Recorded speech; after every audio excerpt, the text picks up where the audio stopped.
Buenas, el día de hoy vamos a tomar en cuenta diversos puntos para practicar tanto mi manera de hablar y mi léxico. Entonces, a la vez estaremos leyendo el libro titulado Cómo ganar amigos e influir sobre Cómo ganar amigos e influir sobre las personas de Dale Carnegie. Entonces, leeremos todo el primer capítulo o la primera parte del primer capítulo, titulado Si quieres recoger miel, no des puntapiés a la colmena. Dice, el 7 de mayo de 1937, la ciudad de Nueva York presenció la más sensacional caza de un hombre jamás conocido en esta metrópoli. Al cabo de muchas semanas de persecución, dos pistolas Crowley, el asesino, el pistolero que no bebía ni fumaba, se vio sorprendido atrapado en el departamento de su novia, en la avenida West End. 150 agentes de policía y pesquisas pusieron sitio a su escondite del último piso, agujereando el techo. Trataron de obligar a Crowley, el matador de vigilantes, a que saliera de allí, por efectos del gas lacrimógeno. Luego montaron ametralladoras en los edificios vecinos y durante más de una hora aquel barrio, uno de los más lujosos de Nueva York, reverberó con el estampido de los tiros de pistolas y el tableteo de las ametralladoras. Crowley, agazapado tras un sillón bien acolchado, disparaba incesantemente contra la policía. 10.000 curiosos presenciaron la batalla. Nada parecido se había visto jamás en las aceras de Nueva York. Cuando Crowley fue finalmente capturado, el jefe de la policía, Mulroney, declaró que el famoso delincuente era uno de los criminales más peligrosos de la historia de Nueva York. Es capaz de matar, dijo, por cualquier motivo. Pero, ¿qué pensaba Dos Pistolas Crowley de sí mismo? Lo sabemos, porque mientras la policía hacía fuego graneado contra su departamento, escribió una carta dirigida a quien corresponda. Y al escribir, la sangre que manchaba y manaba de sus heridas dejó un rastro escarlata en el papel. En esta carta expresó Crowley: tengo bajo la ropa un corazón fatigado, un corazón bueno, un corazón que a nadie le haría daño. Poco tiempo antes, Crowley había estado dedicado a abrazar a una mujer en su automóvil, en un camino de campo en Long Island. De pronto, un agente de policía se le acercó al coche y dijo: quiero ver su licencia. En pronunciar palabras, Crowley sacó su pistola y acalló para siempre al vigilante, con una lluvia de plomo. Cuando el agente cayó, Crowley saltó del auto, empuñó el revólver de la víctima y disparó otra bala en el cuerpo tendido. Y este es el asesino que dijo: tengo bajo la ropa un corazón fatigado, un corazón bueno, un corazón que a nadie le haría daño. Crowley fue condenado a la silla eléctrica.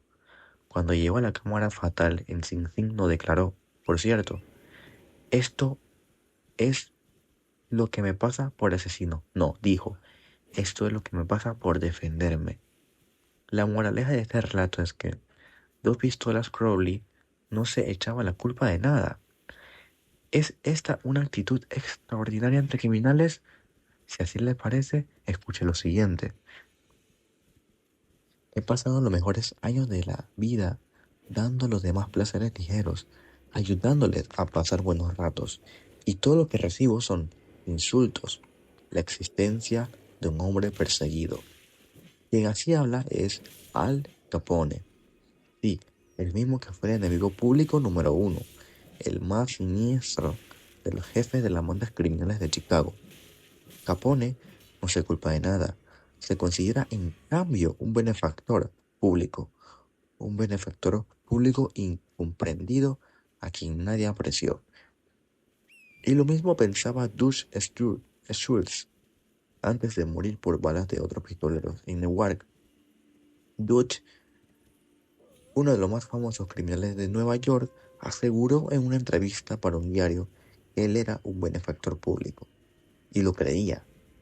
He tenido interesante correspondencia con Lewis Lawes, que fue el alcalde de la famosa cárcel de Sing Sing en Nueva York, sobre este tema, y según él, pocos de los criminales que hay en Sing Sing se consideran hombres malos, son tan humanos como usted y como yo.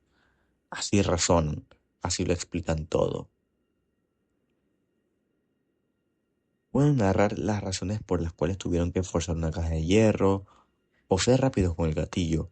Casi todos ellos intentan con alguna serie de razonamiento, falaces o lógico, justificar sus actos antisociales aún ante sí mismos y por consiguiente mantienen la firmeza de que jamás se les debió apresar. Y el Capone dos pistolas Crowley, Dutch Schultz, los hombres y mujeres desesperados tras las rejas de una prisión no se culpan por nada.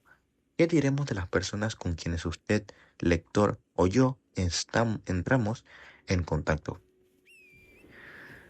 John Wanamaker, fundador de la tienda que lleva su nombre, confesó una vez: hace 30 años he aprendido que es una tontería regañar a los demás.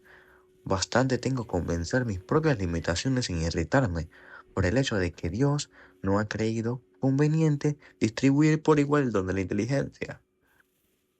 Wanamaker aprendió temprano su lección. En cambio, yo he tenido que ir a los tumbos por este mundo durante el tercio de siglos, antes de que empezara a amanecer en mí la idea de que 99 de la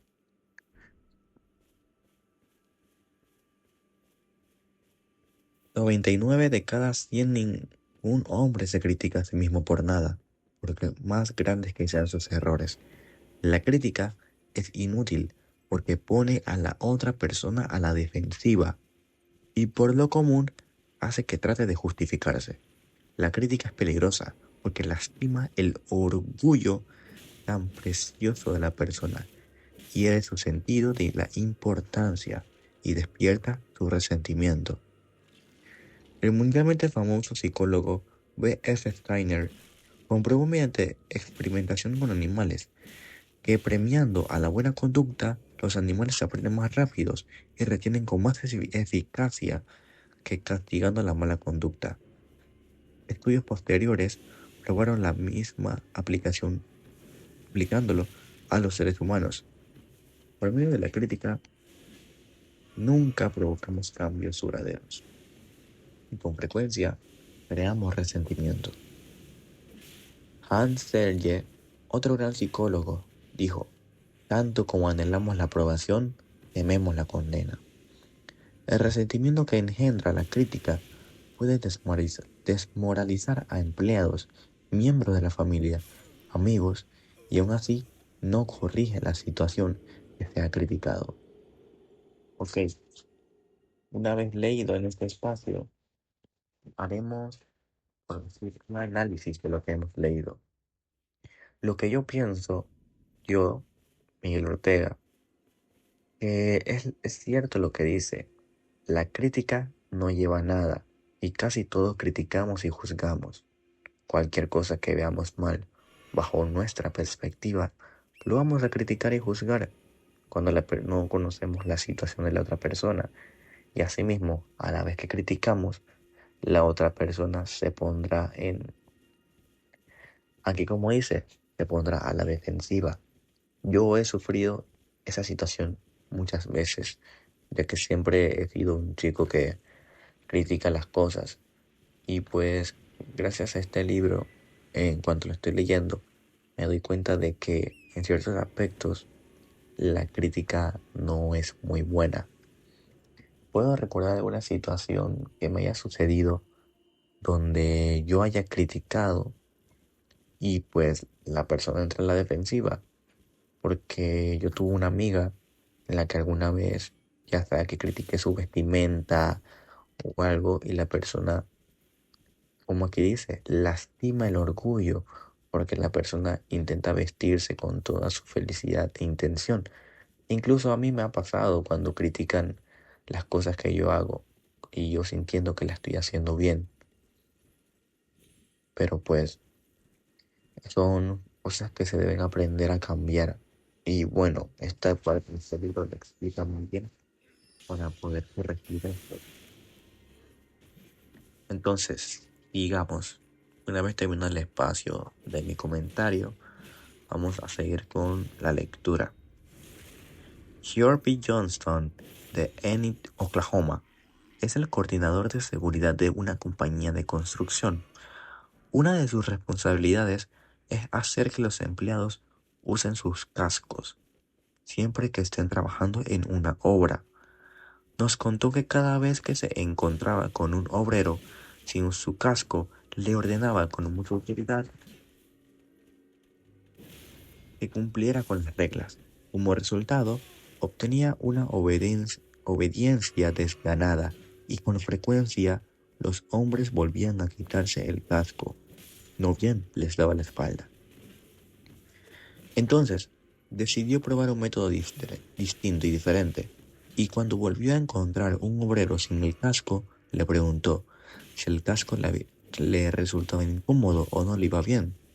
Después le recordó, en un tono amistoso, que su misión era protegerlo de heridas, y le sugirió que lo usara siempre que estuviera en la obra.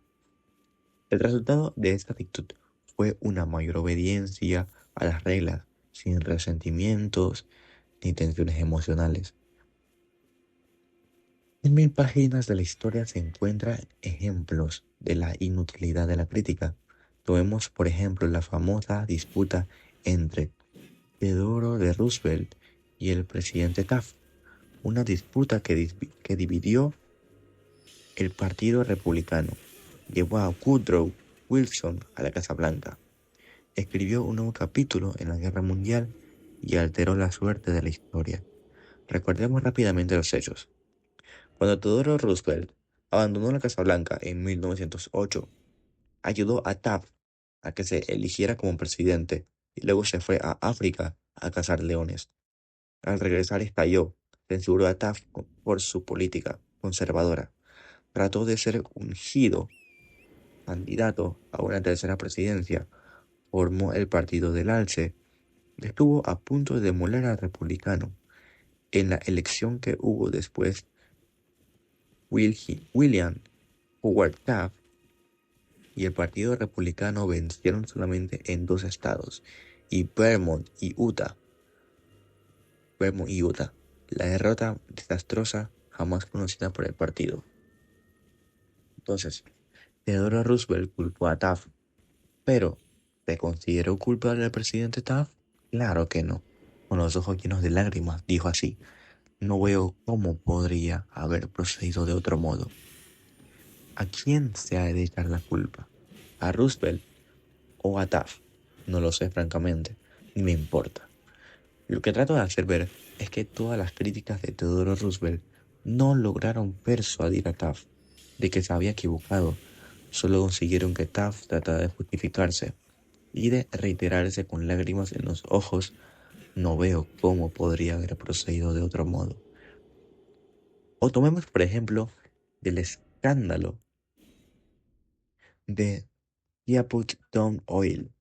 Fue un asunto que hizo clamar la indignación de los diarios del país durante los primeros años de la década de 1920.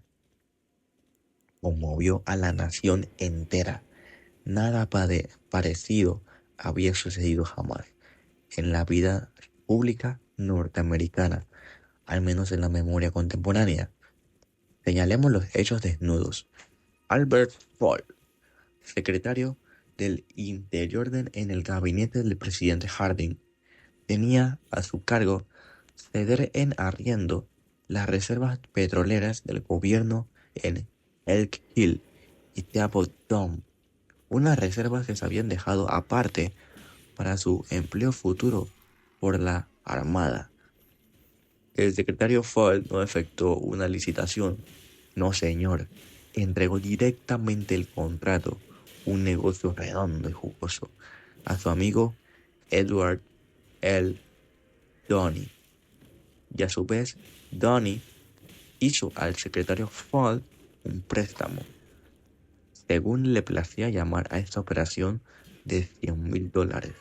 Luego, como la cosa más natural del mundo, el secretario Fall ordenó que las fuerzas de infantería de la Marina que había en la zona alejaran a los competidores, cuyos pozos adyacentes absorbían petróleo de las reservas de Elk Hill. Estos competidores, desalojados de sus tierras y a punta de bayoneta, corrieron a los tribunales y destaparon así públicamente el escándalo de Teapot Dome. Tal fue el clamor que la administración de Harding quedó arriba. La nación entera se sintió asqueada. El Partido Republicano estuvo a punto de verse destruido y Albert B. Fall purgó su condena tras las rejas de una cárcel. Fall fue censurado, duramente, censurado como lo han sido pocos hombres públicos. Se arrepintió jamás. Años más tarde, Herbert Hoover dio a entender en un discurso público que la muerte del presidente Harding había sido, había sido debido a la preocupación mental que sentía por la traición de su amigo. Cuando la señora Fall oyó esto, saltó de su silla, lloró, mostró los puños a su destino y gritó: ¿qué? ¿Harding traicionado por Fall? No, mi marido jamás traicionaría a nadie. Todo el oro del mundo no le alcanzaría para tentar a mi esposo a cometer un delito. Él fue traicionado, a él fue que lo crucificaron. Ahí está, la naturaleza humana en acción. El malefactor que culpa a todos menos a sí mismo. Todos somos iguales, de modo que cuando usted o yo nos veamos inclinados un día cualquiera a criticar a alguien, recordemos a Al Capone, a dos pistolas Crowley y a Albert Fall. Comprendamos que las críticas son como palomas mensajeras, siempre vuelven al nido. Comprendamos que la persona a quien queremos corregir y censurar tratará de justificarse probablemente y de censurarnos a su vez, como el amable Taft, es decir, no veo cómo podía haber procedido de otro modo. Ok, hasta aquí termina la lectura de hoy y pues, wow, es impresionante porque es tal cual. Cuando alguien nos critica, de una vez tendemos a defendernos y a ver las cosas de nuestro punto. Así como lo que sucedió con la esposa de Albert Hall, que dijo que su esposo jamás hubiera traicionado al presidente Harding. Pero así fueron los hechos. Así lo describe la historia. Y tal como lo dice el Crowley y el Al Capone, todos buscan una manera de poder decir o defenderse de lo que hicieron fue por algún motivo y no aceptan los hechos porque pues la crítica no funciona. Y aquí aprendemos algo valioso de que premiar felicitando y corrigiendo es mucho mejor que criticar, ya que con la crítica no ganaremos nada. En las próximas lecturas del libro te describo una manera en cómo solucionar estos puntos. Así que pues esta será la lectura del día de hoy, 1 del 4 de 2025. Y pues para mí ha sido un placer y un saludo de parte de Miguel Ortega del libro Cómo ganar amigos e influir sobre las personas. Hasta la próxima.